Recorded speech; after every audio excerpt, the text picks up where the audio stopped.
spring game. A little handed off on the opening play. Talk about Jason Beck. The run game was heavily featured at Utah last year, and historically he's had really good run games. That first handoff goes to Bryson Cusdahl, who's kind of in the mix for that second running back spot as well. 76 carries last season. Definitely a name that we'll talk about in that running back rotation today. First quarter, all thud. Second quarter on will be tackling. Underwood will roll out of the pocket on his first pass attempt, and he'll have to play it safe, tuck this one up, and go out of bounds. So here's exactly what I was just saying is I'm really looking at this offensive line to try to hold up and keep him clean. There's going to be no blitzes by the Michigan defense today, but defensive line games are allowed, which you saw there, and that's what led to that leaky protection. But the athleticism of Bryce, the ability to get the edge of the defense showing up. Great athlete. You mentioned tackling that opening quarter. If there was one, maybe credit Jonah Leah there, who's one of the transfers from Utah. Throw over the middle. It is caught over the middle. Good first grab there. Eli Owens making the reception. One of the tight ends in a relatively open tight end room. And a good job threading the needle here by Bryce Underwood. It's just a confident throw, throwing over the middle on third down. But what you'll notice there, protection just held up enough. Let's see his feet. See his eyes getting all the way through his reads. Arm talent, that ball just jumps out of his hands.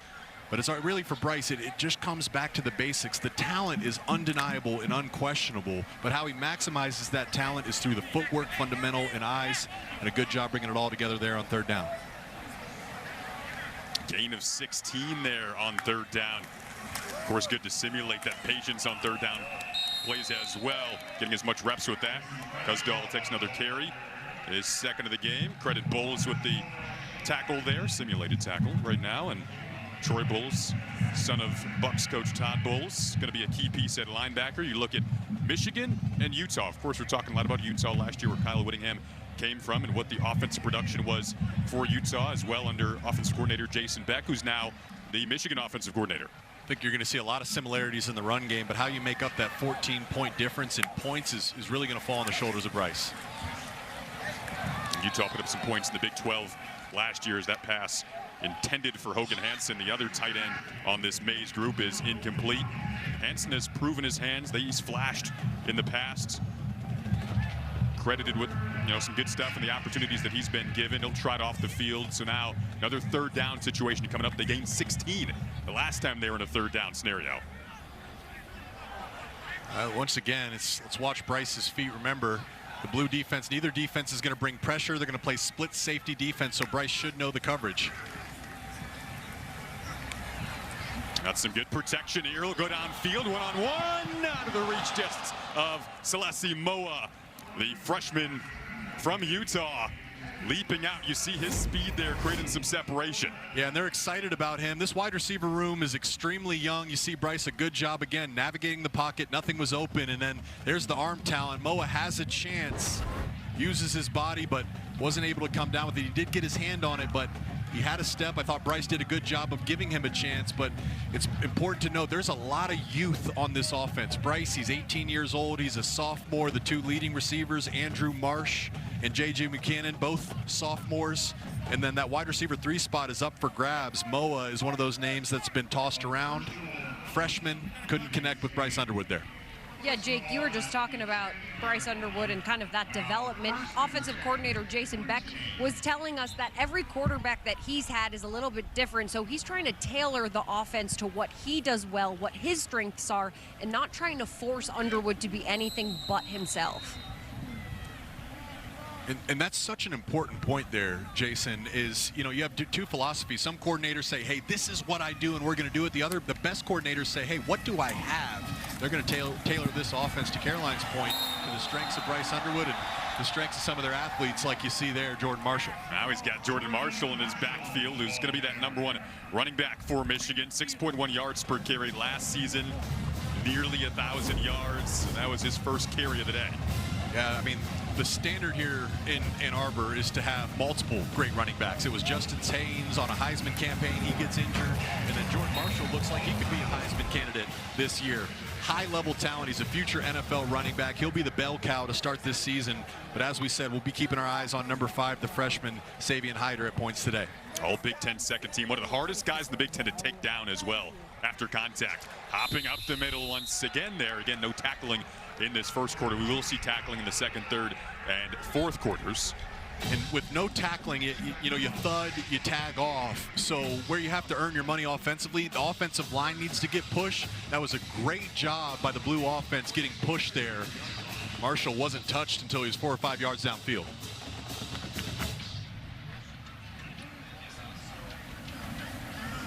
Kyle Whittingham has touched on the continued development of this offensive line. Some names are in today, some names are out.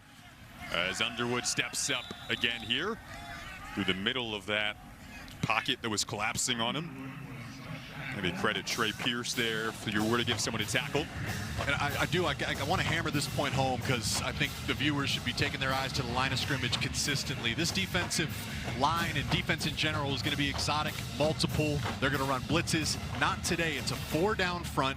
There's no pressures. The only thing allowed is defensive line games. So that should be an advantage to both offensive lines. But that time the MAIZE defensive line won. Marshall flips out as a receiver this time, makes the grab. And right now, other than Chase Taylor, those reps are going to be up for grabs. Marshall still in the backfield, blocking for his QB Underwood this time. Who rolled on Henry Daly, another guy that you won't see today as he's returning from his Achilles, expected to be cleared June 1st. He's an All-American talent to go on top of some of the other players. Some trickery for the first time. Travis Johnson got a block on the outside and stepped up just past 35. To go back to John Henry Daly there. He had a phenomenal season at Utah a year ago. 11.5 sacks, 48 total tackles. Also played for BYU in his career, but like you mentioned, recovering from the injury after an all Big 12 year. And to win in this league, you have to be able to win at the line of scrimmage. You have to be able to affect quarterbacks. John Henry Daly, one of the best edge rushers in college football. It's really encouraging to hear how he's progressing coming back from that Achilles, and if they can get him back to his playing standard, that'll bode well for Michigan. Just kind of fits right in as Michigan runs up the middle here. Jake, you and I have just, we have our conversations, our dinners in the past, and remember one time we were chatting and we said if there was a program before Whittingham came over to Michigan that could fit in the Big Ten, it would be Utah. Yeah. And now, fittingly, Kyle Whittingham, not to say we're pretty good at manifesting together, but I think we are, comes over to Michigan along with his staff, and so you can see that style translate so well. It was a couple of decades of consistency with the Utes. I mean, you turn on a Utah football game over the last 20 years, and you knew what you were going to get out of each Saturday performance from them, what kind of effort they were going to bring to each Saturday. I know this as a player. I lost to him twice early in my career. There's a flip trying to get another third down conversion. That was Marshall on the catch, but do they have... There's Buchanan. Jason, we just saw a little bit of that trickery that you were referencing, and that's because offensive coordinator Jason Beck says that reputation for his offense is going to be really hard to defend. He wants every play to be a different formation. He told us he wants them to be balanced, attacking, and dynamic, and ultimately scoring points and protecting the ball. So hopefully these Michigan fans are going to see a team that can run the ball over 200 yards and pass the ball over 200 yards this fall. And to that point, what that really means is they want to look complex to defenses with different personnel packages, formations, shifts, motions. But at the end of the day, you're still calling those same base plays, so it's simple in scheme. Right on cue, more trickery. Underwood going to launch down the field, down the sideline, but just out of the reach of his intended target over there. Looking for Jalen Hoffman. The senior tight end was primarily on special teams last year, was leaking out after that trickery. Yeah, and he had him, and this is the second deep ball where Bryce Underwood has had a guy downfield with a step. This time Hoffman was pretty open at the college level, and Bryce just couldn't connect with him. Hoffman more of a fullback type role, but has some catching ability. I think one thing for Bryce, one of the things that stood out to me last fall is a lot of the passes were on the same trajectory. He throws a great fastball, but on some of these deeper passes, especially to tight ends, he could benefit from putting some more air on it to let him adjust. Underwood brought down in the backfield. That's Nate Marshall creeping back there. And Nate Marshall is one of those guys that Whittingham highlighted as a potential breakout there on the edge. Dominic Nichols, Cameron Brandt. This time, Nate Marshall is working up against Evan Link guy who's been a featured piece of this Michigan offensive line. That's just a great pass rush move. He gets right into Link's bodies. Link sits back on his heels and then uses his hands to get to the sack. That battle won by Nate Marshall, the sophomore. You get toward the tail end of this opening quarter where Underwood's playing both teams. Throw over the middle that time into trap it. Nearly hauled in, but incomplete. Last second effort from J.J. Buchanan. Again, showing they trust him in those contested catch scenarios. The transfer from Utah, he was with Coach Whittingham there last year at 26 catches, 427 yards, 5 touchdowns. He's a big body, so I'm sure Bryce Underwood trusts him in contested catches situations. And that's a really risky throw, Jace, especially here. It's in the first quarter. Now you got to factor in the mindset of Bryce Underwood. He knows he's only going to play one quarter. He's a competitor. He wants to showcase the growth that he's taken on this spring. But that's a throw, come fall in the first quarter, you really don't want to make. It's just far too risky. Lucky that one didn't end up with an interception, but J.J. Buchanan, he almost came down with it anyways. It was Chris Bracey who broke that up, by the way, to point out one of the defensive transfers coming in from Memphis, who was a starter in Memphis' secondary last year, had 2 seasons at UAB as well. So Chris Bracey, a name to keep an eye on, flashing there defensively against Buchanan. Transfer on transfer crime that time. And now flip it back over to the MAIZE team on offense. Once again, Underwood still the QB, low snap, has to pick it up. Good protection, and the throw slips in and out of the hands of his intended receiver that time. Looking for Andrew Marsh, who is the returning leading wide receiver on this group. 651 yards a season ago, 4 touchdowns, and one of the best freshman wide receiver seasons we've seen at Michigan over the last 20 years. Yeah, and these guys were a nightmare for opposing defenses to try to defend. I think Whittingham put it perfectly in our meetings this week. He said, each quarterback has their go-to guy, and that's Andrew Marsh. They just happen to be always on the same page. That time just couldn't come down with the completion. Might have had intentions for Marsh again that time, but it was deflected up at the line of scrimmage. But what you're noticing here is, again, the pocket is leaky. Bryce Underwood, that is a quick drop. It's a quick passing game concept, and yet there's a guy right in Bryce's face, which shouldn't be the case in the quick game. It should be the case when we know the defense isn't bringing pressure. But it's just something to watch. It's not all on Bryce to get this passing game to the next level. It's going to be the offensive line trying to keep that clean pocket, and again, Bryce trusting that clean pocket when it applies. Lugard and Opai had the deflection that time, so now another third down scenario, and let's see if they whistle it down. A good pressure once again defensively. That time coming from the backfield as Eno Etta got there. Keep an eye on Eno Etta, another guy that Whittingham mentioned that they think they're 5 deep at D tackle, and Eno Etta was the first name that Whittingham mentioned from that group. 6'5", 320, he's a force, but how about the quickness too and the speed to try to run down Bryce Underwood? There's a standard here in Ann Arbor. We talk about the offensive line play, we talk about the running back play, but even going back to my time, we're going to talk to Chris Wormley in the third quarter, my co-captain, but the interior defensive line play has been to a high standard. Most recently, you had Mason Graham and Kenneth Grant drafted in the first round. Eno Etta is a guy that has waited patiently in this program. He's a senior now, an upperclassman, and I'd be looking for him to have a breakout season. Absolutely. So we've seen Eno Etta make some good plays so far. Chris Bracey on the MAIZE defense, as MAIZE is back on defense now, maybe for a couple more plays in this first quarter. And he'll whistle down the Marshall run. He's looked good so far. We might not see him in the second quarter, so that'll do it for the opening quarter of play here in the MAIZE. Something throughout that playoff run that maybe surprised you? I don't know. I mean, we played pretty consistently throughout the season. I think our ability to raise our level in the games that had the most on the line, when you think about the Elite Eight in the final 4 games, the way we dominated really, really good teams, those just show you the commitment level of guys like Yaxel, Elliott, Adai, Perez, and then Wilt, Cheddar, Namari Burnett, Roddy Gale, guys who return. The emergence of Trey McKinney is something that I think Michigan fans will be excited about moving forward, and we're looking forward to finishing up the recruiting class this spring and trying to do it again next year. Now, I know you weren't here in Ann Arbor when you did a lot of your winning in the postseason, but how special was it to just come back to this atmosphere and especially with the parade, get to be welcomed in a place like this as national champions? Well, the parade itself was surreal. Obviously, I've watched a ton of them. I'm a big sports fan. I've watched the Yankees parade a ton.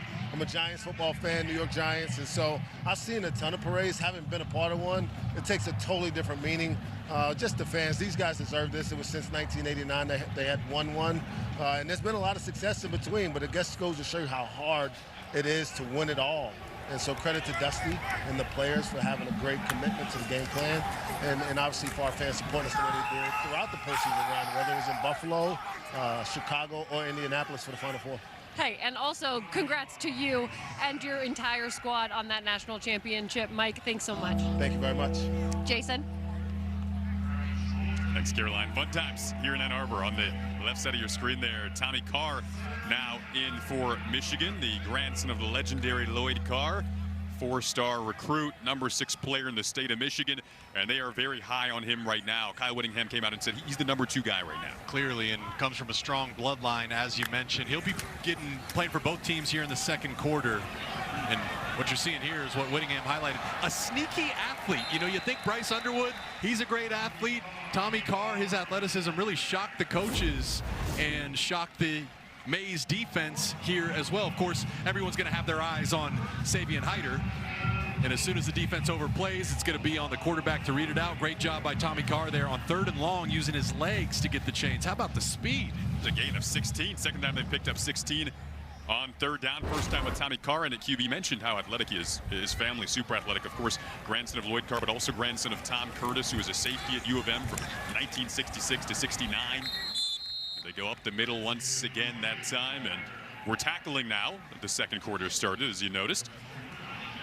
And you're trying to tackle Savion Hyder, the guy that Whittingham said had the best contact balance of any running back he has seen. And remember, true freshman, early enrollee, put on 20 pounds of muscle. Really excited to see what he does in this game today, and excited to see what these linebackers, that's another position battle that is up for grabs. A chance to earn some respect from the coaches if you can bring down Hyder. Hyder will take another handoff, and you see right there, Jay White on display, bouncing off of tacklers and that contact balance. I think he heard you. The sheer mass of these Michigan running backs' legs. Jordan Marshall, thick lower body. Hyder running right through a defensive lineman, bouncing off a number of MAIZE tacklers. And that's what the running backs do. You get those gritty, tough yards to set yourself up for a 3rd and short. Jordan Young eventually brought him down. But now he sets up the 3rd and short. We'll see if they go right back to him. We've also seen the deceptive athleticism of Tommy Carr utilized as well in a sneaky way so far. They go back to Hyder, and why not? Moving the chains. So let's just take a look at this play. Look where he's contacted, and look at those bonus yards, those yards after contact. He's going to get hit here right about at the line of scrimmage, but because of that lower body strength, he keeps his legs churning, and it takes 1, 2, just about 3 MAIZE jerseys to bring him down. You can see why the coaches are so excited for Savion Hyder. Fellow freshman Caden Catching's able to eventually bring him down. First look for U of M fans at both of those guys today here in the Big House. Hyder, one of the early enrollees, along with Carr. Carr going to throw it over the middle in the crossing route. It is caught by Jacob Washington. We'll see how much yards they give him. Washington played in a couple of games last season. Special teams, the Cheez-It Bowl, gain of 6. Well, I just want to look at Tommy Carr here. It's not a big game, but watch how quiet his feet are in the pocket. Notice his eyes. He's looking all the way through his progression and then gets back to his check down. His feet aren't sped up. He's poised. That's a great job getting 5 yards on 1st down. You don't need to get them all there. For a freshman, he's really impressed the coaches, and it's those fundamentals that have stood out.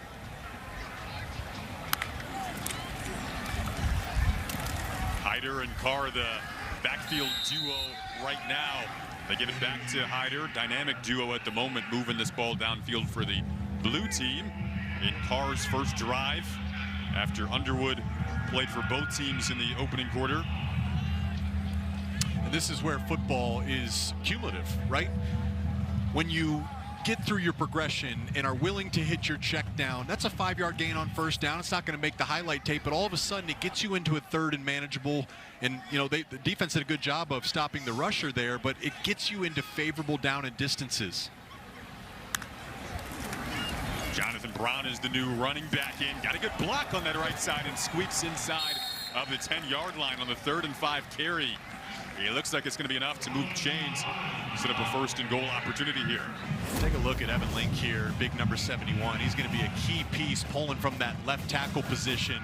I think he has a chance to play inside if he wants to. A really valuable piece there up front on the offensive line, pulling all the way around and leading the way to get the blue team a 1st and goal. See the offensive line last year leading the way for that rushing game that was, second most in the Big Ten when it came to rushing yards per game. When you bring Jordan Marshall back, of course, a lot of production coming back on this roster in addition to the transfers for Kyle Whittingham when it came to constructing this team this year, as Jonathan Brown takes another carry, the freshman from Westerville, Ohio, who came up from the state of Ohio to play for Michigan just like you did, Jake. Jordan Marshall, like I said, Chris Wormley's going to join us in the 3rd quarter, a Toledo guy. Yep. Some good football in Ohio. Got some good Ohio names in the booth today. Your dad in the booth as well. Another great Ohio name. Hyder back in. I'd love to see him hand it to him twice here. It's Carr keeping it. 2nd time he's trying to move out to that left side. And he'll squeak out of bounds just inside of the 5-yard line. There's some acceleration there for Carr that I think Michigan fans are seeing for the first time today, and it's pretty fun to watch. There's the mesh point. Defensive end crashes in. That's Benny Patterson. Carr reads it out, but a good job just flowing to the football. Hats to the football there by the MAIZE defense, and sets up a fun little 3rd and goal here from the 4-yard line. It's a spring game, so why not go for it? I wouldn't be surprised to see him hand it off to Savion Hyder here, expecting to go for it on 4th down if they don't get it.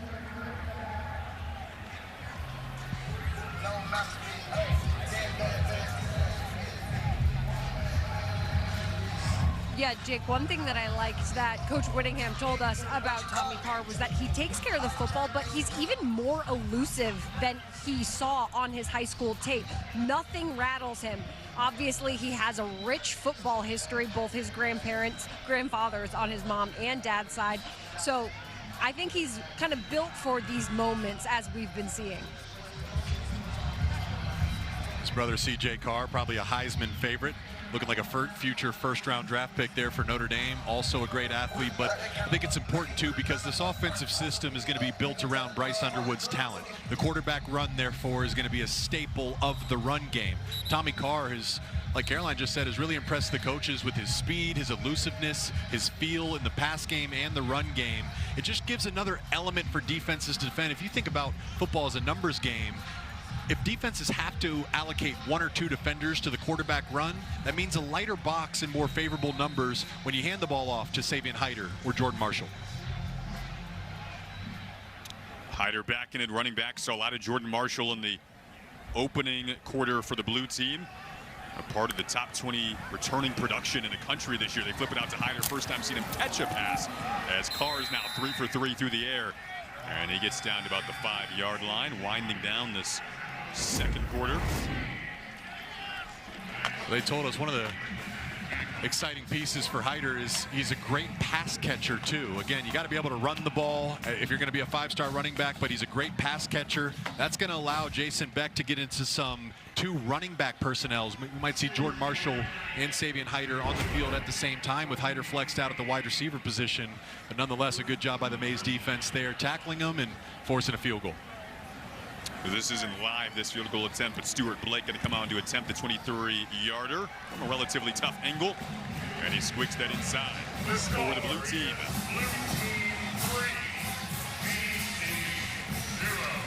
We talked about Bryce Underwood playing that opening quarter and what we saw out of him. The coaching staff told us a burning desire during the offseason, always watching film, voted in a landslide as a captain for his team.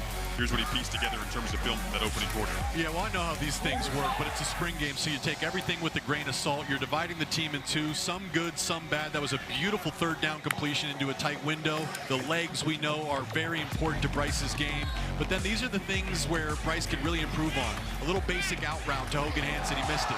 This is the one that he has to eliminate from his game. A dangerous throw unnecessarily on 3rd and long in the first quarter. Lucky that that one wasn't an interception, but by all reports, Bryce has made major strides this spring, and you alluded to it, the leadership has stood out as well, being voted a team captain.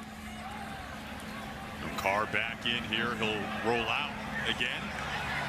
Pretty good coverage downfield, so steps out of bounds. And we talked about the returning offense production, the targets that Bryce Underwood is going to have. Andrew Marsh, we've seen him displayed so far in this game offensively, and some of the others in that receiving core, new faces like Celeste Moa, some guys fighting for depth spots, and offensive production right up there amongst the top of the country. Jordan Marshall back, number of these tight ends. Obviously, Marlon Klein will be drafted next week, but you got Zach Marshall back, Hogan Hansen healthy, Deacon Tonelli. Number of these offensive linemen played last year. Great pocket presence again. When you say pocket presence, what are you looking for mentally out of whether it's Carr or Underwood? Well, you can feel when a guy is sped up. You can feel when a guy's sped up, and I say Carr has real quiet feet in the pocket.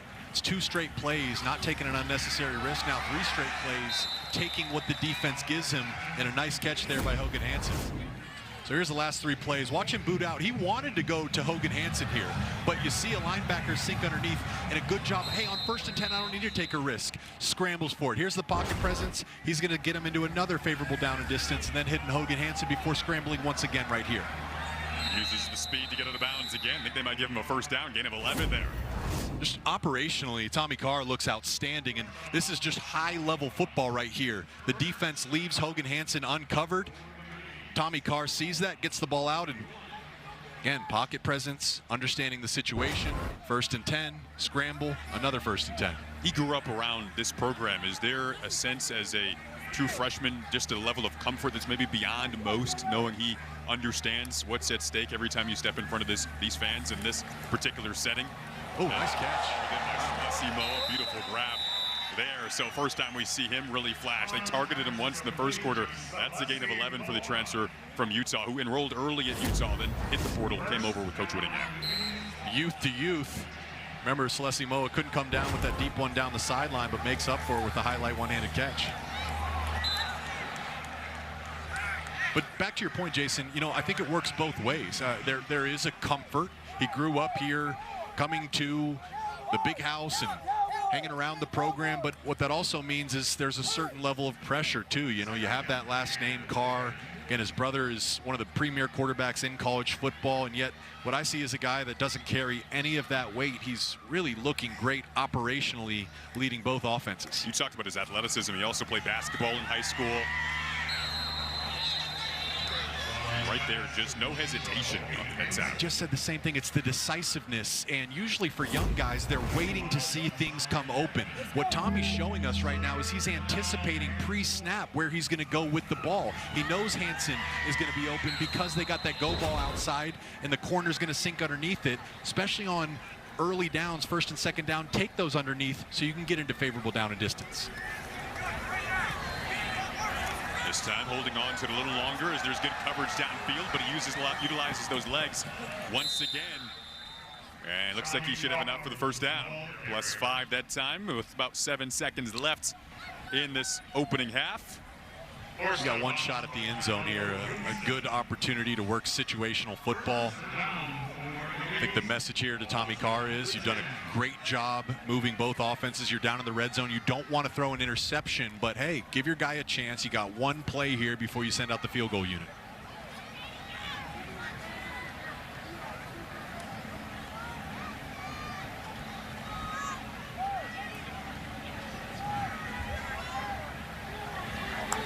On 1st and goal, maybe the final play of the half.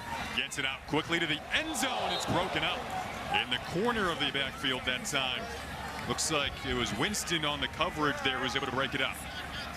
But even the misses can tell us a lot. Again, understanding, hey, I want to just give my guy a chance. Here's the pump fake. He knows where he's going with it, and this ball needs to be high and outside, just where his guy can have a chance. Maybe a little late on it, but a nice, beautiful, tight spiral. Safe throw. I think Pyle actually had a chance. It went right through his hands. The freshman Jalen Pyle out of Texas. But man, really impressive second quarter here from Tommy Carr, looking as good as advertised, leading both offenses. Yeah, super impressive. And now the transfer from Pitt, Trey Butkowski, on for the 29-yarder. And that is off the mark, unable to tie the game. So 3-0, the blue team leads it. It's good to be in the booth. It's good to have football back too. Spring football, but it's good to have football back. I still feel and look like I'm in high school with you guys next to me right now, to make it, if that makes you feel better. Well, let's get the third quarter underway.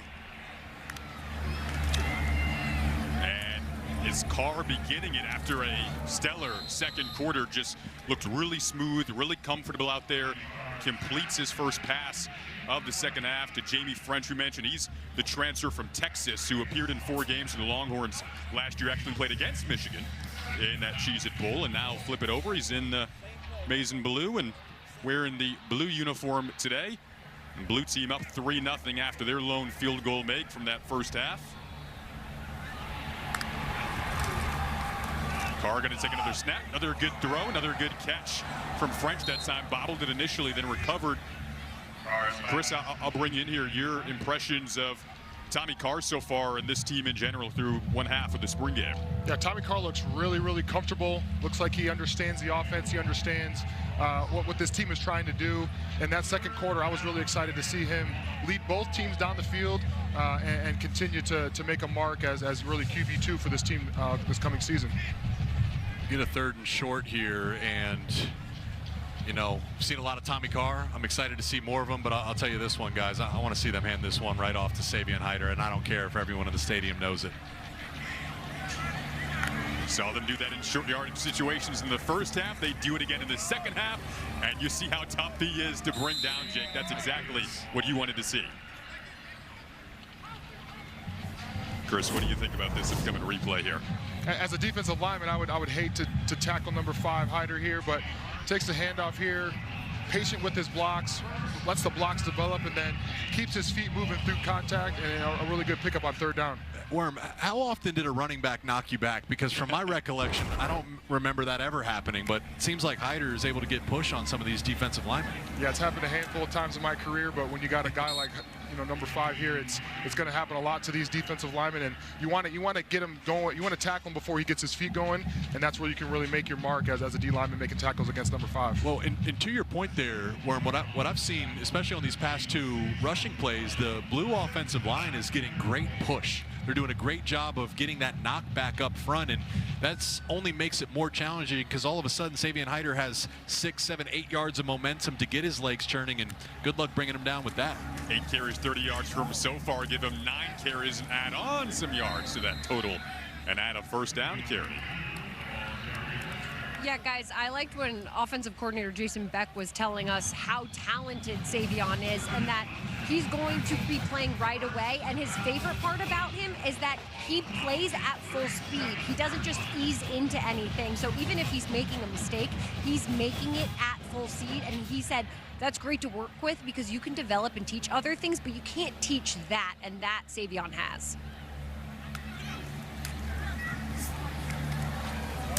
Quick throw this time, 3rd catch for French, 3rd catch of the half, which should be another first down.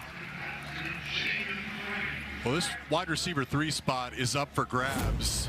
We obviously know Andrew Marsh, J.J. Buchanan's been highlighted, but Tommy Carr seems to have a great connection with Jamie French, the transfer from Texas, and great job there with quick hands. He gets this ball secured right away, breaks a tackle on Shamari Earl, and is able to fight for those extra yards. Quarterbacks love that when you can add those extra yards to their stat sheet. Carr 9 for 11, 59 yards now.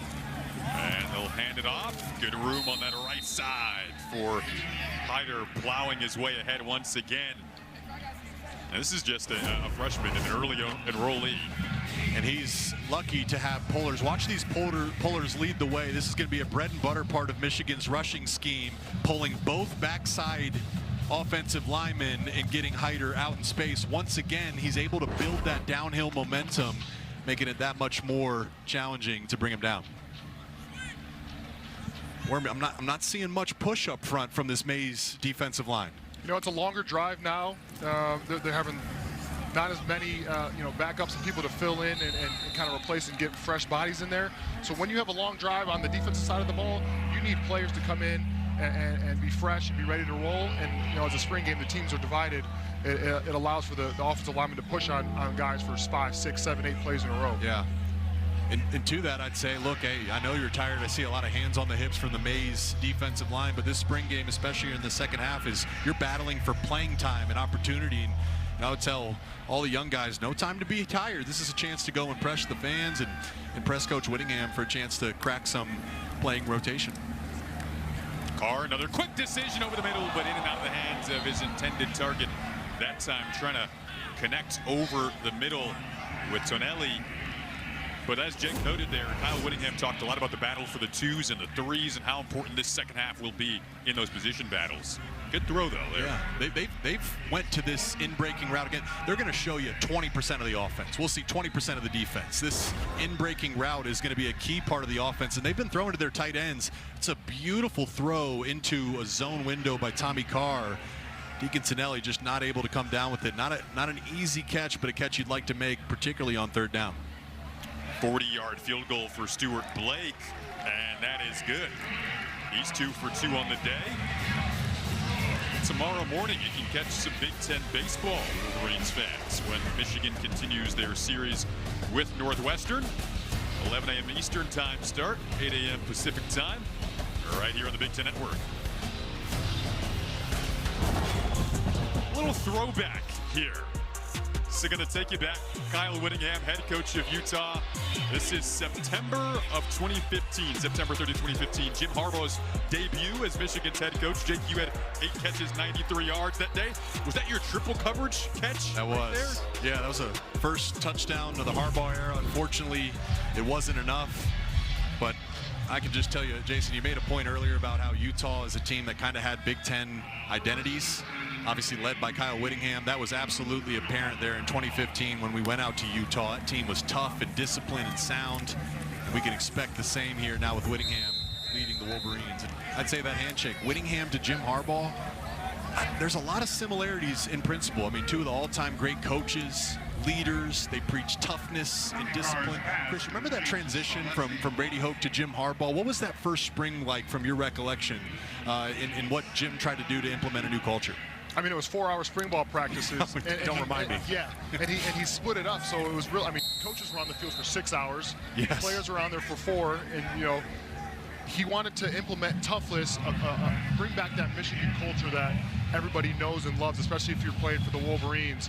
That was a tough spring ball, but it allowed us to grow and improve in ways that we were hungry for. We wanted that, and he brought that to Ann Arbor. Yeah, and I remember too with how tough it was.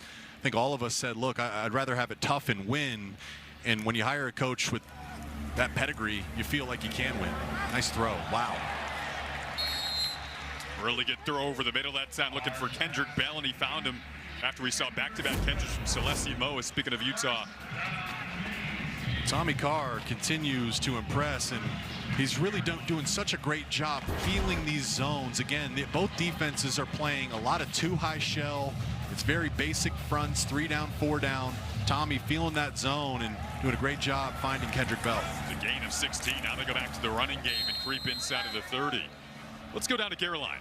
Well, Jake and Chris were just talking about Harbaugh and implementing his own culture. Well, Coach Whittingham implemented his own culture, and the biggest thing he implemented when he first got to campus was accountability. He told us, if we have a 7 a.m. team meeting, that does not mean 7 a.m. and 5 seconds. That means 7 a.m. He even told us that on one meeting on the first day of spring ball, there were a couple guys that came in a little late, and that was the last time that happened. So the team has a saying that everyone knows, you're either all in or you're in the way. And so that authenticity that Coach Whittingham really gives this team has started to rub off on the right way. And in 2015, we went 10-3, so it was a respect, and we understood what was coming with a guy like Harbaugh.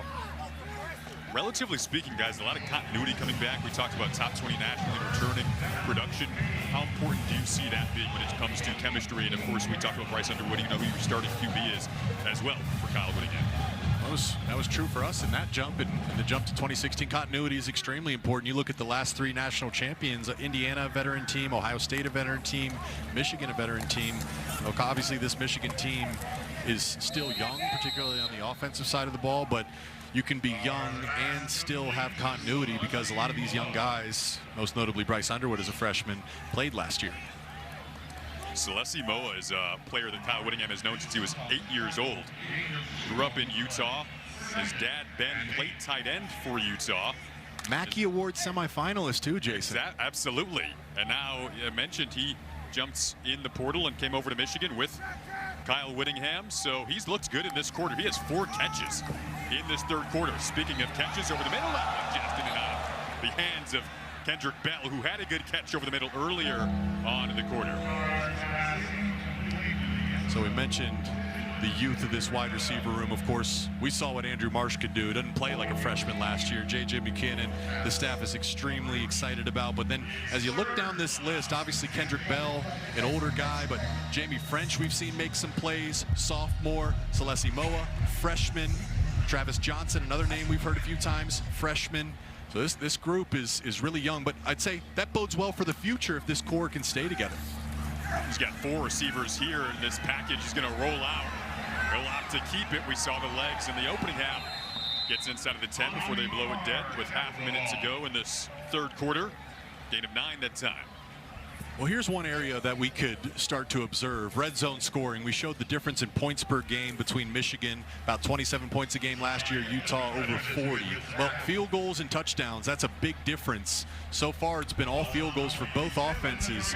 Fresh set of downs here with Tommy Carr leading the way. Let's see if they can get in a touchdown. See if they try to get one more playoff in this third quarter. They do. They'll run it inside of the 5, where the defensive line gets more of that push that, Chris, you were looking for. Yeah, so when the defensive line is getting a push, especially in the red zone, you're trying to hold them to 3 points or less. They're already in the red zone. They're already, looking at 3 points. You want to keep them from scoring touchdowns, and that was a great job of the defensive line for holding their own and getting a good stop there. Love it. Coach Whittingham, his first time in front of these fans in Ann Arlington on display. And now on the 10th play of the drive here for Carr. Flips it over, and the ball is caught by Eli Owens, his second catch of the day, but a really good open field tackle. And you're doing a good job, a little misdirection. There's been some boot action. Dump it down there to Owens. And a nice tackle there, number 28, Kanoa Winston, flying downhill. Safety group expecting to get Rod Moore back. Some opportunity for some playing time there, and Winston looks the part, certainly. MAIZE. Shout out to Chris Wormley again for hopping on with us and hanging out in the booth today. Your former co-captain here in Ann Arbor. What's been a good day in the booth in Ann Arbor, and a lot of fun vibes around here, of course. We showed the national championship celebration for basketball. We had Coach Boynton on earlier and showed Dusty May and talked with Kyle Whittingham about the basketball team as well, and he mentioned how much they just play for each other and noted that mindset of the team being more important than your own individual needs, and he wants his group on the football field to have that same mindset the Dusty MAIZE team had on the hardwood this past season. Well, I'll just say this, it's always a good time to be a Michigan Wolverine, but it's a good time with Dusty May. The men's hockey team made it to the Frozen Four, and now Whittingham. The win total speaks for itself. Jason, the future is bright with Whittingham leading the way. That's right. It's his first time coaching east of the state of Utah. The 2008 National Coach of the Year. We talked about the incredible consistency. It's almost eerie how identical the records are, actually, of Michigan and Utah over the course of those last 20 years or so. Trying to stuff it in right at the goal line. There's a better push that I know Chris Wormley likes to see from the D-line as O'Meara stops short. Weidenbach leading the way in the midst of that time to force the 4th and goal coming up. That's a great job by Weinbach. I saw Kainoa Winston in there, but Weinbach is the one that stopped him in his tracks and gives the defense a chance. Oh, tight errors once again, and the defensive line steps up once again. Big collision in the hole that time. Wow. Oh, wow. I couldn't quite see who hit him there. I think it was number 23 that came shooting through the hole. Dabney, but then look out for Bobby Kenka in there as well. Oh, baby. Yeah, Kenka and Babney, the two-man show, shutting down any scoring thoughts right away from the blue team. And this game remains without a touchdown. That is goal line defense there.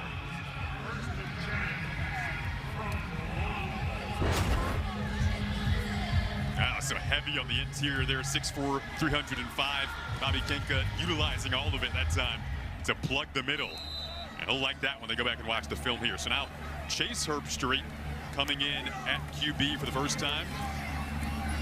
Son of Kirk Herbstreit and Allison, who are both here today. And Chase flushed out of the pocket on his first play coming here in this 4th quarter. No game action last year, picks up 4 yards that time, and you see Cincinnati, Ohio native, 3-year starter at St. Xavier High School. And now coming in, the 3rd quarterback that we've seen so far today. Saw a lot of Tommy Carr, and Bryce Underwood played the 1st quarter and some change in the 2nd quarter as well. Yep. St. X, known for their football, legendary Ohio high school program. Chase Herbstreit was the scout team offensive player of the year. And how about Kirk taking some time off from his busy fall schedule there with his wife, checking out his son. He texted me pregame. He said, yeah, it's much more nerve-wracking to watch from the stands than it ever was as a player. He said, I can understand and appreciate that. But he was texting me, said he loves the campus, walking around on the campus, super proud of his son, and this is what spring games are for, an awesome opportunity to see Chase operate the Michigan offense. It's really cool. Some of the family lineage that's definitely littered throughout the course of this Michigan team, and the QB room in particular. Chase going to try to get out and lead up for a block that time. That flag does come out behind the play. On the long run up to about the 30-yard line here. Jonathan Brown on the carry. Holding offense, number 88. 10-yard penalty, 3rd down. Watch this beautiful cutback by Jonathan Brown. Great job pressing the hole. The MAIZE defense overplays it, and you call that the waterfall method. You just waterfall right back around, and Kirk's saying, hey, Chase, I think you're faster than I ever was. How about running out ahead and trying to get a block for his running back, Jonathan Brown? But it doesn't matter because there was a holding on Deacon Tonelli, number 88. Love that. 2 Ohio natives in the backfield right now with Chase and Jonathan Brown, the running back. Jonathan Brown, a true freshman, Westerville, Ohio native. He also played safety in high school. Going to take another handoff here. Gets cut down. That time a good tackle made by Adam Bazzi. Rochester Hills, Michigan native, who didn't play last year, but has had a couple of good flashes on the film today in the spring game. Hey, Jace, you made a point earlier about Kyle Whittingham coaching. This is the farthest east he's ever been. Obviously, he's Utah through and through for the past few decades. But, you know, what I found really interesting, and this just speaks to his knowledge, his awareness, his greatness, why he's such a great leader. He's familiarized himself with the history of this program. And in fact, he did it before he ever knew he was going to be a head coach. He said he used to listen to the Bo Schembechler tapes. He's read the book. He's learned about Lloyd Carr and Jim Harbaugh, the legendary teams, the legendary players. I mean, that's what better statement to reflect on a head coach that just gets it. He understands the opportunity. He spoke to this is one of the best jobs, in his opinion, maybe the best job in all college football, and he's really excited for here and hoping he can bring some championships to Ann Arbor. Carr back in, deep throw on the sideline, incomplete one-on-one coverage. That time had intentions for Jamar Browder. You talked about Kyle and how much he goes back in terms of being a student of the game, and he's loving what Tommy Carr is doing so far in this one. Jace, I think this is the throw of the day, and Jamar Browder is a guy I was really excited for, really excited to see what happened this spring. He had a ton of buzz, a big, strong wide receiver at 6'5", 215 pounds. He's a sophomore. You're hoping he can take that leap. That time he had a step, he just couldn't come down with it, but you can't throw a better ball there from Tommy Carr.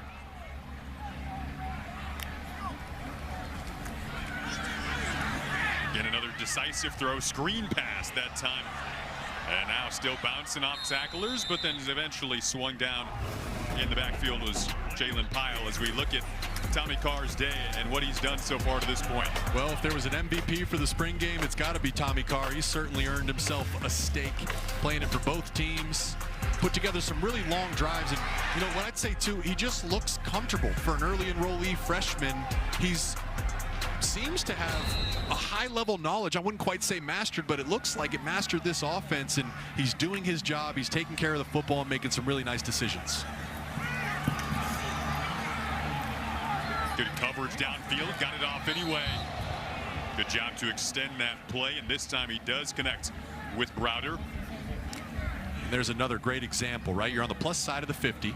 It's 3rd and long. You don't need to force it. Maybe he could have forced it downfield, but instead he hits a little underneath route to his wide receiver, Jamar Browder, and what that does is it sets up a 4th and short, so you allow your offense a chance to convert. It's kind of a risk to get it all at once, but that's just smart quarterback play, and it earned him another opportunity, another play to potentially get a first down here. One thing Kyle Whittingham told us is that he's way more elusive than the high school tape would indicate. And he's another guy who's always in the room watching film, studying his progressions. This time he will opt to keep it and run it. There's that elusiveness right on cue that we talked about, but a late flag on the near side of the field. So we'll see what that's for. In a good situation right now for Carr with the one timeout. And the MAIZE side down 6. His closing moments of the 4th quarter.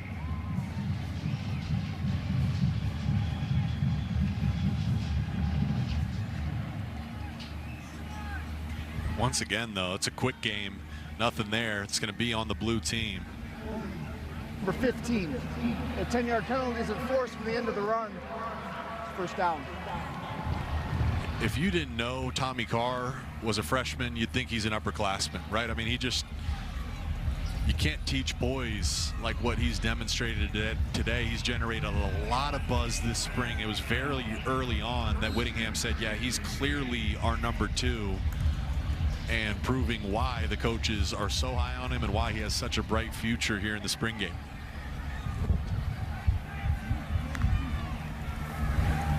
I'll hand it off this time to O'Mara, and he gets inside of the 10, down to about the 6-yard line. Kanoa Winston showed up again. Yes. We've highlighted a lot of Tommy Carr, a lot of Savion Hyder, the offensive players, but Kanoa Winston there, number 28, he started to rack up a number of different tackles. Good pursuit there, forcing the ball carrier out of bounds. Talked about Taylor Tatum, who transferred from Oklahoma. Rod Moore, their captain, is not playing in this game today. Their multi-time captain, 5th-year guy. In that secondary as Carr is going to roll out again, trying to keep this one alive to the end zone, out of the reach of Pyle. I think Pyle was held there as well. Here's the quiet feet, the poise, understanding you're in the red zone, don't need to force it. There's no pressure, so why rush it? And you see the hold right there, right there. Pyle was able to separate, but it was that little hold, that little jersey grab, and otherwise you're looking at a touchdown. Officials did not throw a flag.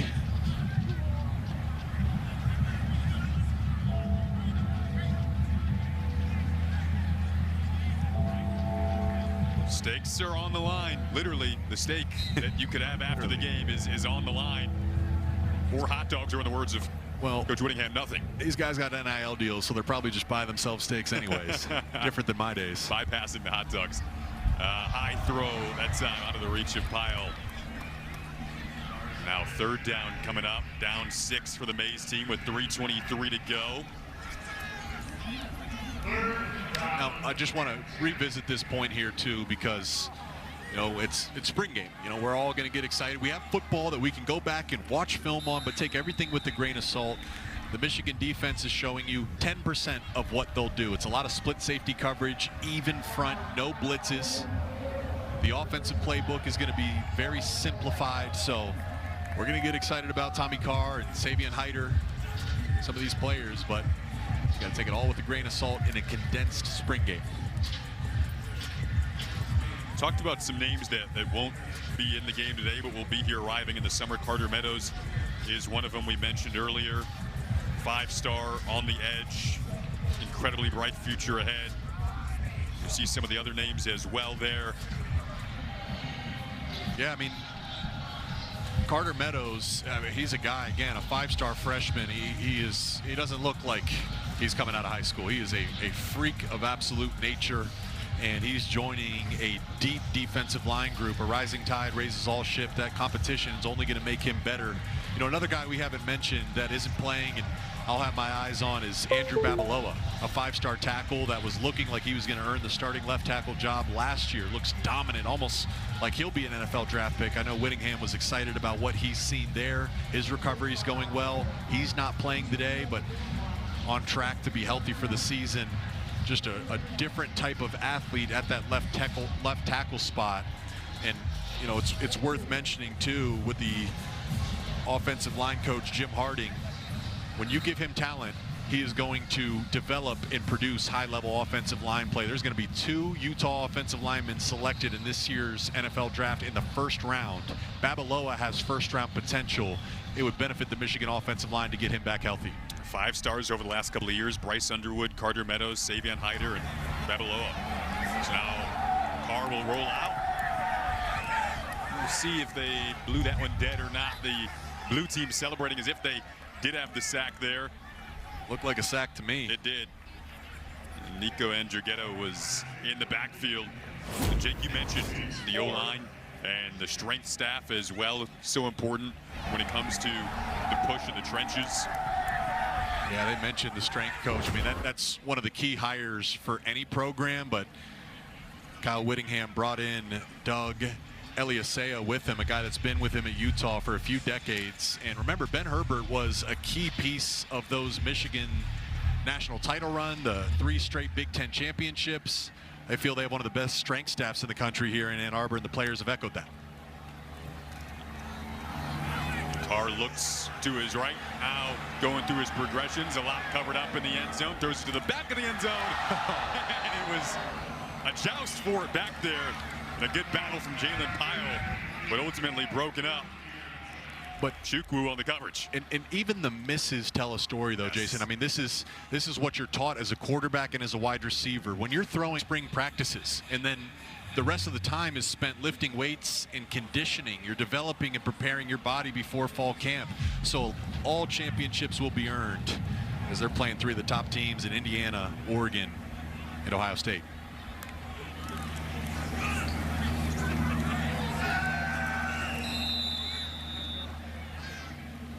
Herbstreit back in at QB now. To talk about more on Kyle Whittingham, his teams at Utah top 15 nationally in scoring and defense over the last 20 seasons. They took the ball away defensively at an extremely high rate. Consistently didn't allow opponents to run the ball against them. Tough, disciplined, smart, intelligent. Both coordinators spoke to. They want to have a pre-snap schematic advantage. Another thing that Michigan, sometimes you're just going to be better than your opponent, and when that's the case, we're just going to come right at you and beat you up. So they have the ability to win with schematics, but the awareness to also say, hey, Michigan, you're going to bring in a different level of talent. When that's the case, especially on the defensive side of the ball, nothing cute is needed. They're just going to get after you and win with physicality. Take a look at that defensive coaching staff. You mentioned Jay Hill there, the new DC here at Michigan, was calling the defense at BYU the last few seasons. And as you noted there, his Cougars teams were known for those disguised zones and playmakers in the secondary, also amongst the top in the nation when it came to takeaways. He did the reverse of Kyle Whittingham in that he graduated from Utah, but then coached at BYU. He also spent 12 years on Whittingham's staff at Utah in different roles. He was a corner at Utah as a player, And there he was talking to Kerry Combs with the crystal white hair. Special teams coordinator, very important piece of team success. There's that trickle we saw earlier, but doesn't work out that time. Defensive lines on both sides starting to get a bit more of a push and reach up the middle. See Travis Moten in there, that time 6'6", 315, the sophomore from Louisville, Kentucky. Here's a weird thing for you, Jason. I bet that hurt and also felt good for Chase Herbstreit. You know, hey, it never feels good to get hit, but you know, you kind of miss football. There's not a lot of live periods during spring ball. Hey, part of football is getting hit, so I know he would have liked to rip one there on the trick play, but good job there by the MAIZE defense. Coming up with the sack. That Kirk Herbstreit watching here at the big house.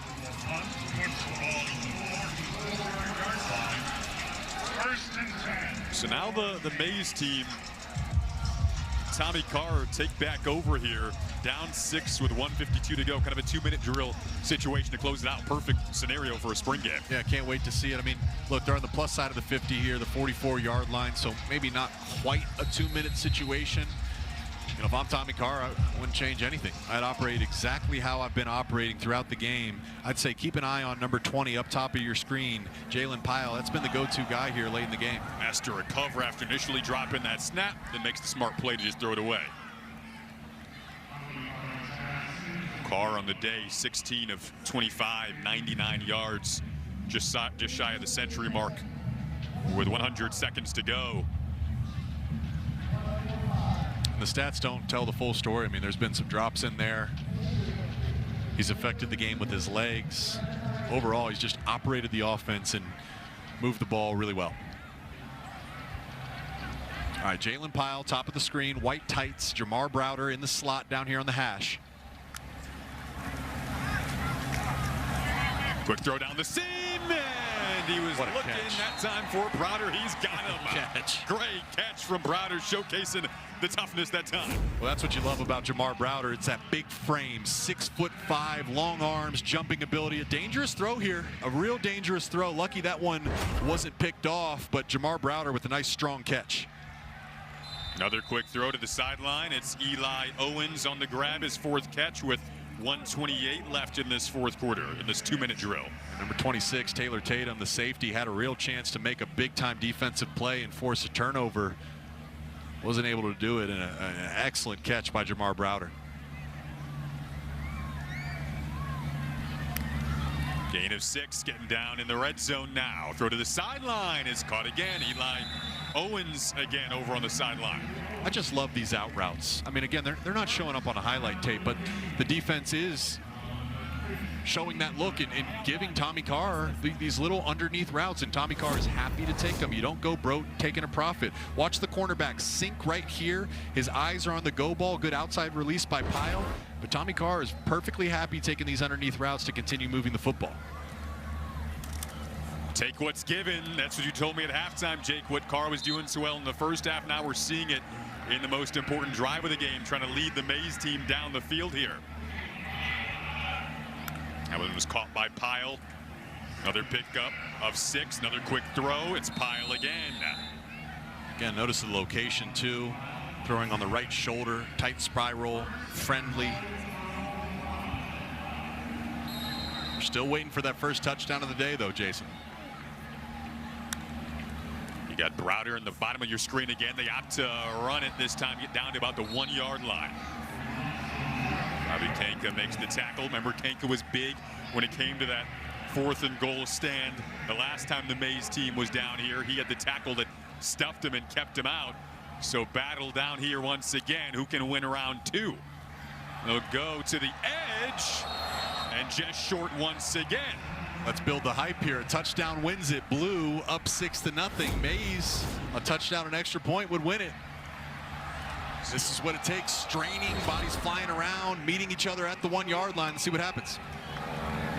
O'Meara, this time he is in. And the MAIZE team will storm the fields and take their stakes. And I think they were shotgunning a Gatorade there to celebrate as well. Just keep knocking, keep knocking, keep knocking. That's the advantage of these long drives that Chris Wormley talked about earlier. every play wears on the defense and makes the next run play a little bit easier. Great push up front. You're always taught as an offensive guy, if you score with your man, the running back will score behind you. That's an excellent block. I believe number 67, Houston Torres, clearing things out and leading the way.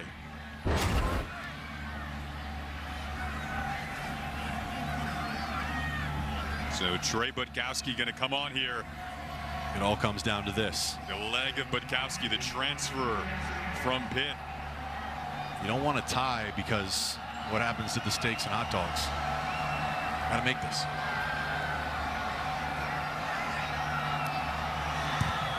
Budkowski, Whoa! able to split the uprights cleanly, and I think those steaks will be medium rare tonight. Yes.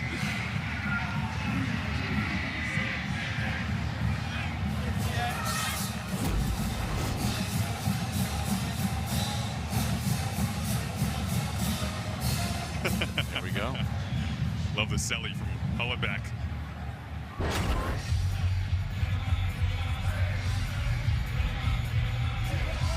Well, look, I mean, let's see if Chase Herbstreit can put something together here. Still got 17 seconds. You need about 30 yards to get into field goal range. 17 seconds. You say you got 3 plays, so you probably got maybe 2 or 3 opportunities to get down there.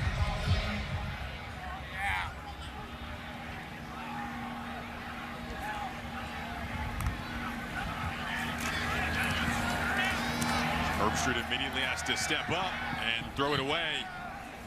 Now down to just 11 seconds left. That last drive for Carr went 9 plays, 44 yards, a minute 35. Significantly less time to work with here now for the blue team. Little help though. Oh my.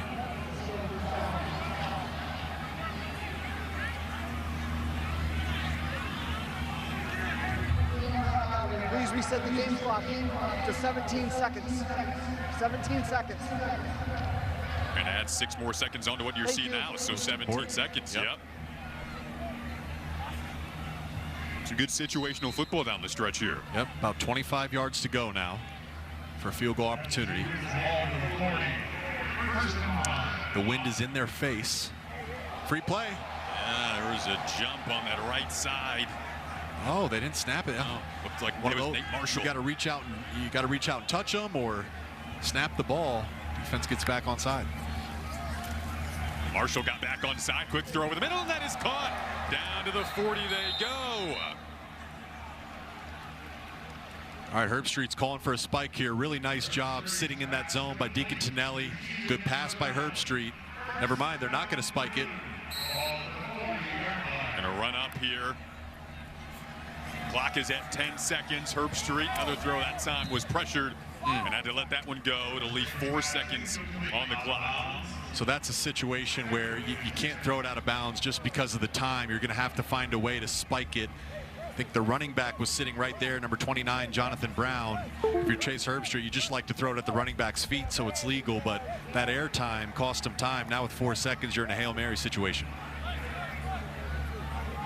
See him winding it up because he knows he's going to spin this one deep. He's got 4 receivers with 4 seconds left. Pressure comes from Marshall. He stretches out. Now he'll wind it up to the end zone, and it's batted down. So the stakes will go to the MAIZE team, thanks to a 9-play, 44-yard drive and a little situational football down the stretch here.